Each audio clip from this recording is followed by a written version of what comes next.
Assalamualaikum warahmatullahi wabarakatuh.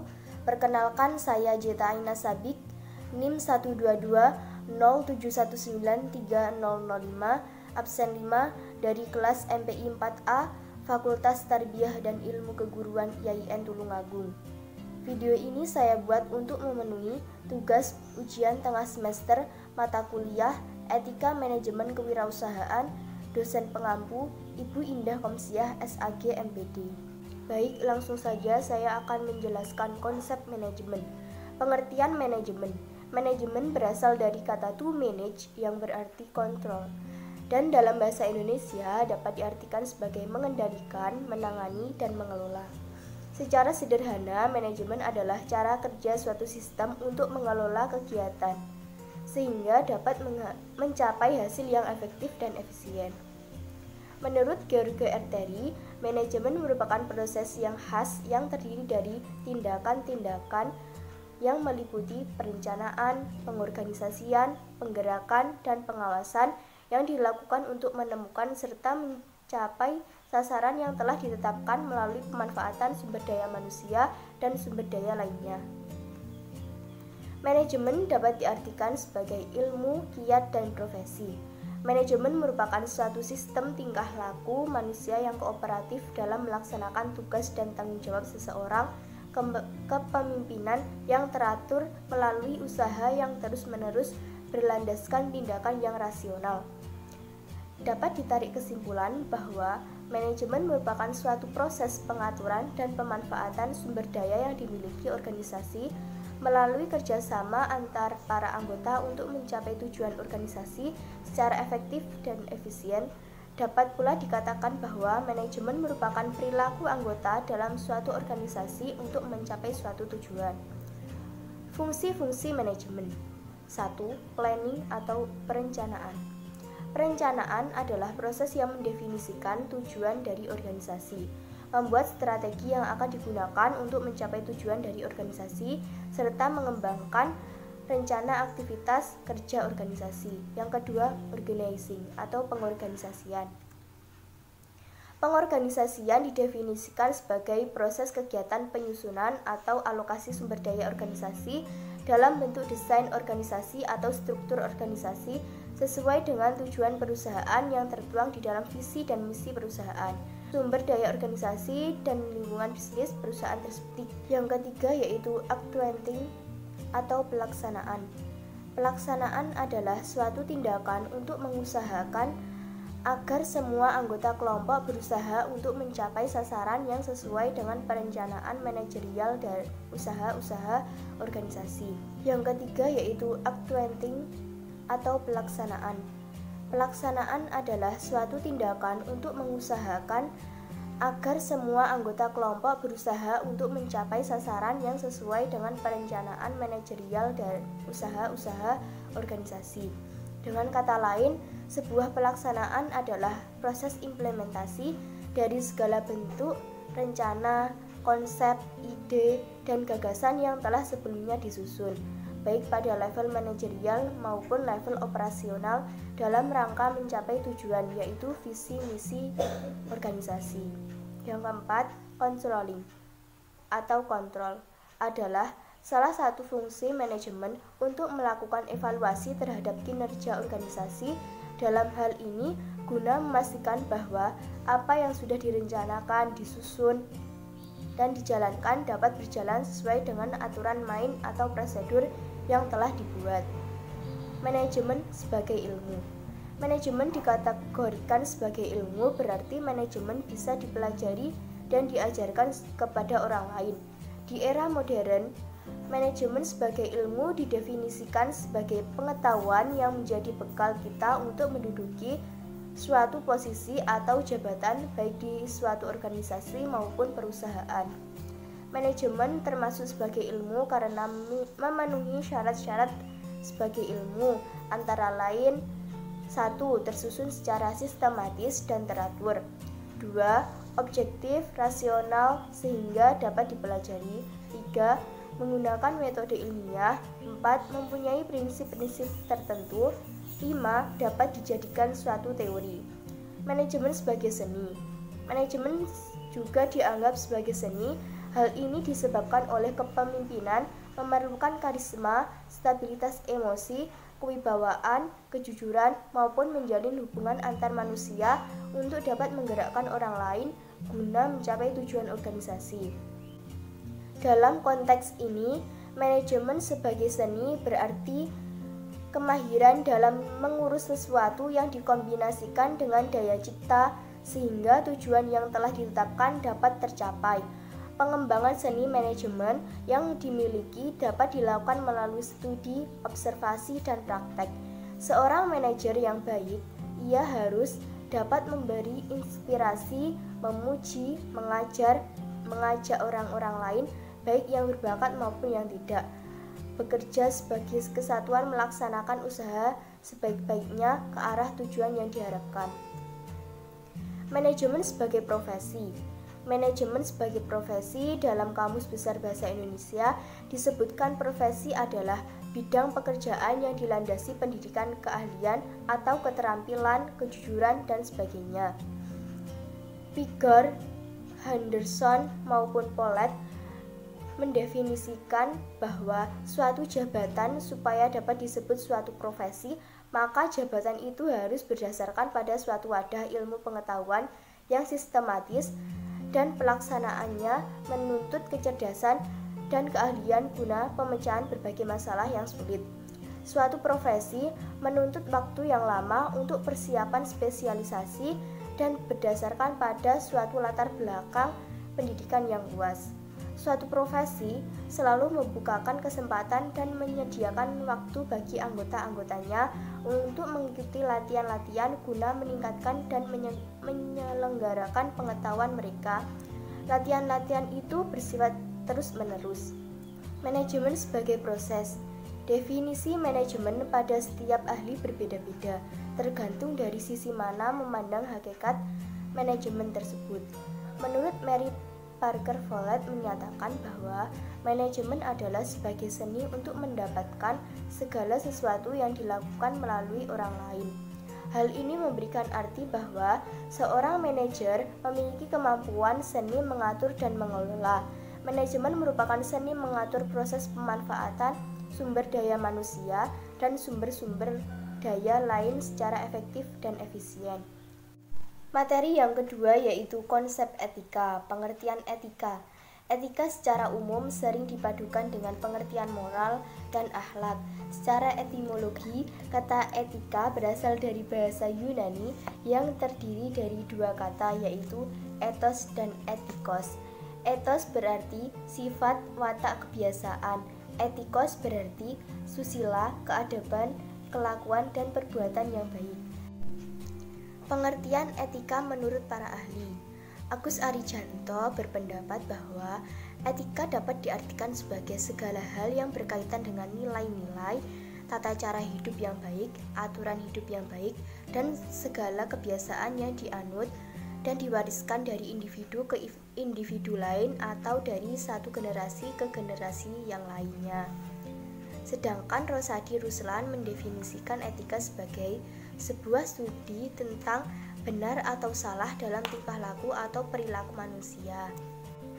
Fungsi, manfaat, dan tujuan etika. Fungsi etika, tempat untuk mendapatkan orientasi kritis yang berhadapan dengan berbagai suatu moralitas yang membingungkan. Untuk menunjukkan suatu keterampilan intelektual, yakni suatu keterampilan untuk berargumentasi secara rasional dan kritis. Untuk orientasi etis ini diperlukan dalam mengambil suatu sikap yang wajar dalam suasana pluralisme. 2. Manfaat etika dapat menolong suatu pendirian dalam beragam suatu pandangan dan moral, dapat membedakan yang mana yang tidak boleh dirubah dan yang mana yang boleh dirubah, dapat menyelesaikan masalah-masalah moralitas ataupun suatu sosial lainnya yang membingungkan suatu masyarakat dengan suatu pemikiran yang sistematis dan kritis, dapat menggunakan suatu nalar sebagai dasar bijak bukan dengan suatu perasaan yang bikin merugikan banyak orang, yaitu berpikir dan bekerja secara sistematis dan teratur, dapat menyelidiki suatu masalah sampai ke akar-akarnya bukan karena sekedar ingin tahu tanpa memperdulikannya. Tujuan etika dalam kehidupan manusia untuk mendapatkan konsep yang sama mengenai penilaian, mengarahkan perkembangan masyarakat menuju suasana yang harmonis, tertib, teratur, damai, dan sejahtera, mengajak orang bersikap kritis dan rasional dalam mengambil keputusan secara otonom. Etika merupakan sarana yang memberi orientasi pada hidup manusia untuk memiliki kedalaman sikap, untuk memiliki kemandirian dan tanggung jawab terhadap hidupnya, mengatur manusia pada bagaimana menjadi baik.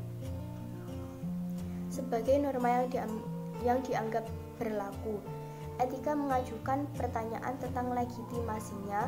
Etika memberikan bekal kepada manusia untuk mengambil sikap yang rasional terhadap semua norma. Etika menjadi alat pemikiran yang rasional dan bertanggung jawab bagi seorang ahli dan bagi siapa saja yang tidak mau diombang-ambingkan oleh norma-norma yang ada. Kode etik etika. Kode etik dari segi asal-usul kata atau etimologis terdiri dari dua kata, yaitu kode dan etik. Dalam bahasa Inggris terdapat berbagai makna dari kata code. Di antaranya, 1. Kode dapat diartikan sebagai tingkah laku, perilaku, artinya yaitu sejumlah aturan yang mengatakan bagaimana orang berperilaku dalam hidupnya atau dalam situasi tertentu. Yang kedua, kode, yaitu tanda-tanda atau simbol-simbol yang berupa kata-kata, tulisan, atau benda yang disepakati untuk maksud-maksud tertentu. Misalnya, untuk menjamin suatu berita, keputusan, atau suatu kesepakatan suatu organisasi. Materi yang ketiga yaitu hakikat etika kewirausahaan. Pengertian kewirausahaan dan etika kewirausahaan. Istilah wirausaha adalah seorang yang mampu melihat adanya peluang kemudian menciptakan sebuah organisasi untuk memanfaatkan peluang tersebut untuk memulai suatu bisnis yang baru, atau kemampuan setiap orang untuk menangkap setiap peluang usaha dan dimanfaatkannya sebagai lahan usaha atau bisnis dan seluruh waktunya dicurahkan untuk menemukan peluang-peluang bisnis. Menurut Peter Drucker, dalam buku karangan Heru berpendapat bahwa entrepreneurship dan inovasi adalah suatu hal yang sentral dalam proses perekonomian. Inovasi adalah fungsi spesifik dari entrepreneurship sebagai sebuah cara menciptakan sumber daya baru yang mendayagunakan sumber daya yang ada untuk menghasilkan kekayaan. Proses kewirausahaan secara tipikal sama dengan proses manajemen strategi. Mulyani dalam buku karangan Mardia menjelaskan ada 5 hakikat pentingnya kewirausahaan, yakni kewirausahaan adalah suatu nilai yang diwujudkan dalam perilaku yang dijadikan sumber daya, tenaga, penggerak, tujuan, siasat, kiat, proses, dan hasil bisnis.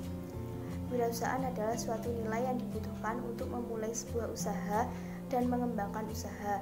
Kewirausahaan adalah suatu proses dalam mengerjakan sesuatu yang baru atau kreatif dan berbeda atau inovatif yang bermanfaat dalam memberikan nilai lebih. Kewirausahaan adalah kemampuan untuk menciptakan sesuatu yang baru dan berbeda. Kewirausahaan adalah suatu proses penerapan kreativitas dan keinovasian dalam memecahkan persoalan dan menemukan peluang untuk memperbaiki kehidupan usaha.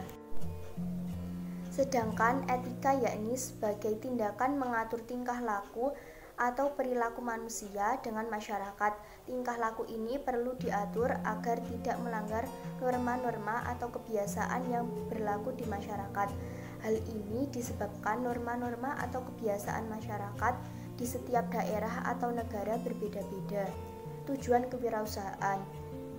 Dalam berwirausaha, tentunya terdapat berbagai tujuan yang ingin dicapai dan tidak hanya sebatas mencari keuntungan. Kewirausahaan memiliki tujuan sebagai berikut. 1. Meningkatkan jumlah wirausaha yang berkualitas. 2. Membudayakan semangat, sikap, perilaku dan kemampuan kewirausahaan di masyarakat. 3. Menumbuhkan kesadaran terhadap masyarakat untuk berwirausaha dengan tangguh dan kuat. 4. Memajukan dan menyejahterakan masyarakat. Manfaat kewirausahaan. Manfaat adanya para wirausaha sebagai berikut. 1. Berusaha memberikan bantuan kepada orang lain dan membangun sosial sesuai dengan kemampuannya. 2. Menambah daya tampung tenaga kerja sehingga dapat mengurangi pengangguran. 3. Memberikan contoh bagaimana harus bekerja keras, tekun, tetapi tidak melupakan perintah agama. 4. Menjadi contoh bagi anggota masyarakat sebagai pribadi unggul yang patut diteladani. 5. Sebagai generator pembangunan lingkungan pribadi, distribusi, pemeliharaan lingkungan, dan kesejahteraan. 6. Berusaha mendidik para karyawannya menjadi orang yang mandiri. 7. Disiplin, tekun, dan jujur dalam menjalani pekerjaan. Perbedaan wirausaha dan wiraswasta. Wirausaha adalah seorang yang dapat mendobrak sistem ekonomi yang ada dengan memperkenalkan barang dan jasa yang baru, dengan menciptakan bentuk organisasi baru atau mengolah bahan baku baru. Orang yang berani menanggung resiko atas bisnis yang ia tekuni. Orang tersebut juga melihat bahwa terdapat suatu peluang luar biasa dalam suatu bidang. Seseorang yang mengorganisir dan menanggung resiko sebuah bisnis atau usaha.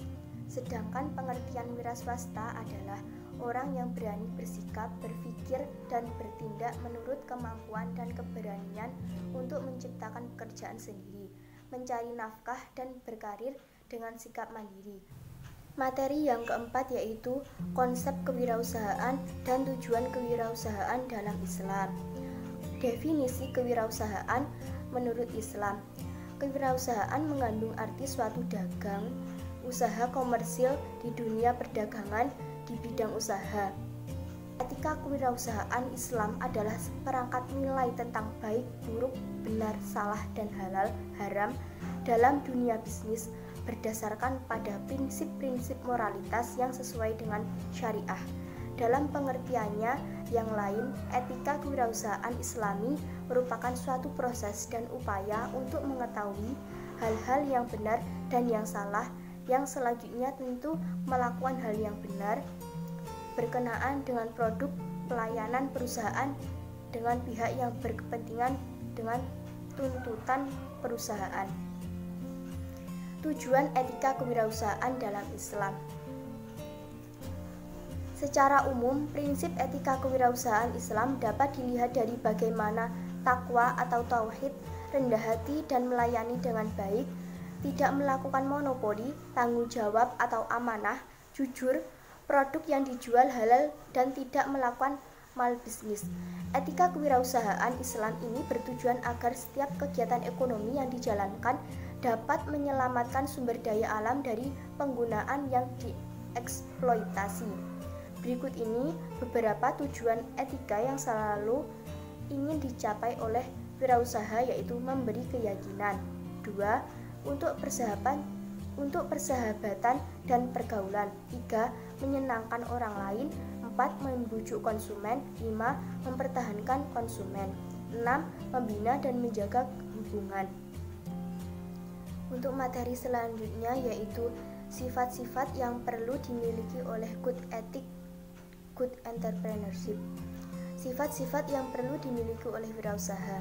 Seorang wirausaha hendaknya memiliki sifat-sifat sebagai berikut. 1. Motivasi untuk berprestasi, selalu perspektif, memiliki kreativitas atau daya cipta tinggi.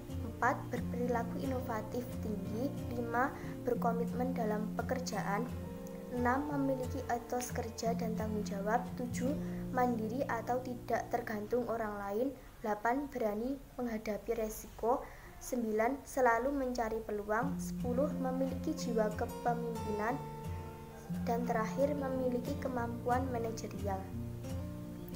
Faktor-faktor kegagalan dalam berwirausaha. Ada berbagai faktor yang dapat menyebabkan wirausaha mengalami kegagalan menurut Zimmerer, yaitu 1. tidak kompeten dalam manajerial. 2. Kurang berpengalaman baik dalam kemampuan teknik memvisualisasikan usaha, mengkoordinasikan, keterampilan mengelola sumber daya manusia, maupun kemampuan mengintegrasikan operasi perusahaan. 3. Kurang dapat mengendalikan keuangan. 4. Gagal dalam perencanaan. 5. Lokasi yang kurang memadai. 6.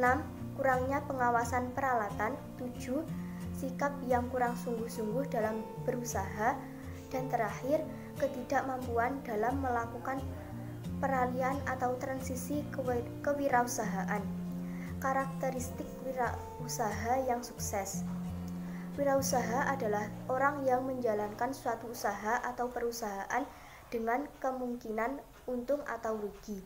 Oleh karena itu, wirausaha perlu memiliki kesiapan mental baik untuk menghadapi keadaan merugi maupun untung besar, sehingga seorang wirausaha harus mempunyai karakteristik khusus yang melekat pada dalam diri seorang wirausaha, seperti percaya diri, mempunyai banyak minat, bisa bersepakat, mempunyai ambisi, berjiwa penjelajah, suka mencoba sesuatu. Untuk materi selanjutnya yaitu etika menentukan peluang-peluang usaha. Pengertian peluang usaha. Peluang usaha adalah kesempatan atau waktu yang tepat yang seharusnya diambil atau dimanfaatkan bagi seseorang wirausahawan untuk mendapatkan keuntungan. Banyak peluang yang disia-siakan sehingga berlalu begitu saja, karena tidak semua orang dapat melihat peluang dan yang melihat pun belum tentu berani memanfaatkan peluang tersebut. Terkait dengan ketentuan yang diatur dalam etika menentukan peluang usaha secara umum adalah 1. Sikap dan perilaku seseorang entrepreneur harus mengikuti norma-norma yang berlaku dalam suatu negara atau masyarakat. 2. Penampilan yang ditujukan seorang entrepreneur harus selalu sopan, terutama dalam menghadapi situasi atau acara-acara tertentu. 3. Cara berpakaian juga harus sopan dan sesuai dengan tempat dan waktu yang berlaku. Cara berbicara seseorang entrepreneur juga mencerminkan usahanya, sopan, penuh tata krama, tidak menyinggung atau mencela orang lain. Gerak-gerik entrepreneur juga dapat menyenangkan orang lain, hindarkan gerak-gerik yang dapat mencurigakan. Sedangkan secara khusus, etika yang melekat pada diri entrepreneur dalam menemukan peluang usaha adalah 1. Kejujuran. 2. Bertanggung jawab. 3. Menepati janji. 4. Disiplin. 5. Taat hukum. 6. Suka membantu. 7. Komitmen dan menghormati. Dan terakhir, mengejar prestasi. Kreativitas dan inovasi dalam menemukan peluang usaha. Pengertian kreativitas. Kreativitas adalah kemampuan seseorang untuk menciptakan hal baru, baik berupa gagasan, karya nyata, dalam kombinasi dari hal yang telah ada atau relatif berbeda dari yang telah ada sebelumnya. Dalam menemukan sebuah peluang usaha yang baru, seorang kreativitas harus mampu mengendalikan dan memperhatikan apa saja yang kemungkinan bisa terjadi. Berikut ini adalah hal-hal yang harus diperhatikan dalam menentukan sebuah peluang usaha, yaitu percaya diri, berpikir yang positif, jangan takut untuk mencoba hal baru, jangan takut akan kegagalan, selalu berdoa. Ciri-ciri kreativitas dalam menemukan peluang usaha. Terdapat beberapa ciri-ciri kreativitas, antara lain sebagai berikut. Memiliki rasa ingin tahu yang luas dan mendalam, memiliki daya imajinasi yang tinggi, selalu memberikan gagasan atau usulan terhadap suatu masalah, melihat suatu masalah dalam berbagai sudut pandang, orisinil dalam ungkapan, gagasan, dan dalam pemecahan masalah. Pengertian inovasi. Inovasi merupakan kemampuan untuk mengimplementasikan ide-ide kreatif tersebut terhadap permasalahan dan peluang yang ada untuk meningkatkan dan memperkaya kehidupan seseorang. Ciri-ciri inovasi. Berikut ini ciri-ciri yang harus dimiliki, antara lain khas. Inovasi harus memiliki ciri khas sendiri yang tidak dimiliki ataupun ada pada ide ataupun gagasan yang sudah ada sebelumnya. Tanpa ciri khas yang spesifik, sebuah ide ataupun gagasan tidak dapat digolongkan menjadi sebuah inovasi baru. Yang kedua, baru. Setiap inovasi haruslah merupakan ide ataupun gagasan baru yang memang belum pernah diungkapkan ataupun dipublikasikan sebelumnya. Yang ketiga, terencana. Sebuah inovasi biasanya sengaja dibuat dan direncanakan untuk mengembangkan objek-objek tertentu. Dengan kata lain, setiap inovasi yang ditemukan pada dasarnya merupakan kegiatan yang sudah direncanakan sejak awal. Yang keempat, memiliki tujuan. Seperti yang telah dijelaskan di poin yang sebelumnya, inovasi merupakan aktivitas terencana untuk mengembangkan objek-objek tertentu. Tujuannya adalah mengembangkan objek-objek tertentu. Perbedaan dan persamaan kreativitas dan inovasi. Perbedaan kreativitas dan inovasi adalah sebagai berikut. Kreativitas adalah naluri sejak lahir. Inovasi dapat muncul ketika diasah dan dikembangkan secara terus-menerus. Kreativitas adalah proses timbulnya ide-ide baru, sedangkan inovasi adalah melakukan atau mengimplementasikan ide yang terdapat dalam kreativitas. Inovasi menjadikan ide tersebut mendapat nilai komersil. Persamaan kreativitas dan inovasi. Persamaan inovasi dan kreativitas adalah mengenai menciptakan ide-ide baru, gagasan baru, metode baru, cara baru dalam memecahkan masalah dan peluang yang berbeda dan dari sebelumnya. Sumber-sumber peluang usaha. Ide yang berpeluang usaha bisa didapatkan dari hal-hal seperti 1. Cita-cita. Bila keinginan menjadi seorang entrepreneur begitu kuat, maka seseorang akan mampu melihat peluang-peluang pada hampir semua sisi termasuk dari cita-citanya. Karena hampir semua yang dilihatnya adalah bernilai peluang usaha dan secara alamiah, naluri mencari peluang usaha akan muncul. Hal tersebut tidak akan terjadi bila seseorang tersebut tidak memiliki cita-cita menjadi seorang entrepreneur. Yang kedua yaitu tekanan. Seseorang yang menghadapi tekanan biasanya akan mencari jalan keluar. Dari sinilah banyak gagasan muncul. Seseorang yang memperoleh tekanan harus bertahan hidup biasanya akan memeras otak mencari ide dan solusi atau peluang untuk mengatasi permasalahannya. 3. Kecenderungan pasar. Kebutuhan konsumen dapat membuka peluang usaha bila produk tersebut belum tersedia di pasar. Yang keempat yaitu inovasi baru. Produk dengan inovasi baru yang berbeda dengan yang tersedia di pasar, memenuhi kebutuhan konsumen, mudah dicari dan harganya lebih murah, akan banyak dicari oleh konsumen yang memerlukannya. Bila seorang entrepreneur mampu membuat produk tersebut, maka dia akan menjadi yang pertama dan bisa menguasai pasar. Yang kelima, komplement produk. Produk yang dibuat bisa memberikan peluang usaha bagi pembuatan produk komplement lainnya untuk melengkapi, seperti aksesoris. Contohnya produk untuk otomotif biasanya disertai dengan produk aksesoris yang menyertainya yang menjadi peluang usaha lainnya. Yang keenam, peristiwa khusus. Suatu peristiwa khusus dapat menimbulkan peluang baru untuk sebuah bisnis. Contohnya pada musim kompetisi sepak bola, film yang terkenal, kegiatan seminar dan lain yang membuka peluang produksi kaos atau atribut lainnya yang terkait peristiwa. Wawasan. Entrepreneur dalam wawasan dan pergaulan yang luas serta mau menggunakan kemampuan berpikir akan mudah menemukan peluang usaha. Contohnya, seseorang yang sering traveling atau membaca, melihat usaha yang menarik di tempat lain berpikir dapat mengambil ide tersebut sebagai peluang usaha. Yang kedelapan, bahan bacaan. Membaca, selain menambah wawasan dan pengetahuan, juga bisa menimbulkan gagasan yang mengandung peluang usaha.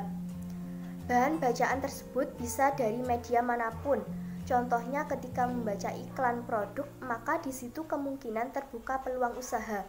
Dan terakhir yaitu ide tiba-tiba. Banyak orang mengalami ide tiba-tiba, tetapi semua orang bisa mewujudkan ide menjadi bisnis nyata untuk memperoleh keuntungan, kecuali dia punya jiwa entrepreneur. Contoh peluang usaha bisnis online, peluang usaha catering makanan. Sekian pemaparan materi mata kuliah Etika Manajemen Kewirausahaan. Bila ada kurang lebihnya, saya mohon maaf yang sebesar-besarnya. Terima kasih. Wassalamualaikum warahmatullahi wabarakatuh.